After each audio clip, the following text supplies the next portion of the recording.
நாமத்திற்கு ஸ்தோத்திரம் உண்டாவதாக. இயேசு நாமத்தினாலே வாழ்த்துகிறேன். இந்த ஆகஸ்ட் மாதத்துல உங்க கருத்து நமக்கு வாக்கு கொடுக்கிறார். 2 Corinthiயர் 4வது அதிகாரம் 17வது வசனம். மேலும் காணப்படுகிறவை அல்ல, காணப்படாதவை நோக்கி இருக்கிற நமக்கு அதி சீக்கிரத்தில் நீங்கும் லேசான நம்முடைய உபத்திரவம் மிகவும் அதிகமா நித்திய கனமகிமை உண்டாக்குகிறது என்று கத்து வாக்கு கொடுக்கிறார். அதி சீக்கிரத்தில் நீங்கும் லேசான உபத்திரம் என்று. ரோமர் 12:12 ஆசிக்கிறோம். உபத்திரத்திலே நீங்கள் பொறுமையா இருங்கள் என்று.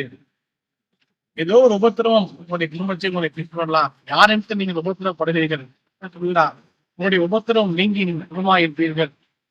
உங்களுடைய உபத்திரவம் சீக்கிரத்திலே நீங்கும். லேசான நம்முடைய உபத்திரவம் என்று கர்த்தருடைய மகிமை கலச்சினாலே கர்த்தர் உங்களுக்கு ஆறுதல் செய்வார், சமாதானத்தை தருவார். உங்களுடைய உபத்திரவம் உங்களை விட்டு குடும்பத்தை விட்டு நீங்கிற நாட்கள் திருங்களும் சந்தோஷமாயிருங்கள். ஆண்டவர் தான் இந்த நல்ல வாக்குப்படி ஆஸ்வதிப்பாராக.